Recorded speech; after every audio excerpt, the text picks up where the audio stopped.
तर निवेदन करत आहेत आमचे विद्यार्थी. नमस्कार मंडळी, राम राम मंडळी. किती नामा तुझी मुळी. तुझे सब मराठी क्यों बोल रहे हैं? सब मराठी मीडियम के.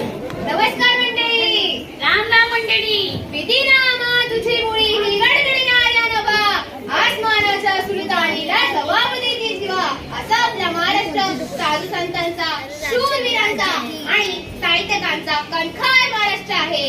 आजच्या या संगीत युगात ही लोककला आजही पायरून बसली आहे. त्याचे कारण तुम्हाला माहित आहे का? अहो, त्याचे कारण म्हणजे आपण सगळे रसिक मायबाप. बरोबर मंडळी, आजचे विद्यार्थी हे उद्याचे राष्ट्राचे आधारस्तंभ आहेत आणि हेच विद्यार्थी आपल्या महाराष्ट्रात लोककला आणि लोकसंस्कृती टिकून ठेवण्याचा प्रयत्न करीत आहेत आणि याचा आम्हा सर्वांना सार्थ अभिमान नक्कीच आहे. चला तर मग पाहूया जागर लोककलेचा.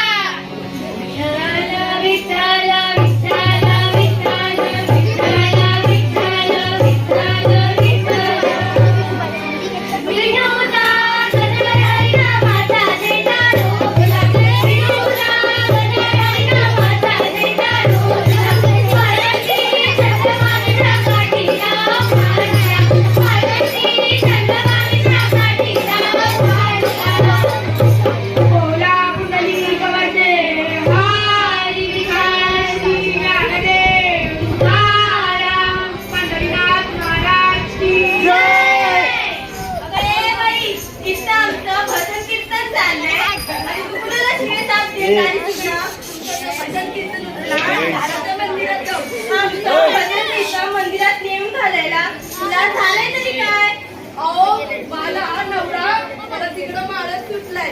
या लोकांना म्हणजे गावा दावा वाचवा वाचवा. मला भजन कीर्तनाने कुणाला आवाजच जाईना. म्हणजे नेमकी तुला म्हणायचं काय बाई? भाऊ, मी तर संसारात लई कटाळी. मी तर म्हणते नग नग नगच मला. अगं पण का नको तुला? नवरा नको ग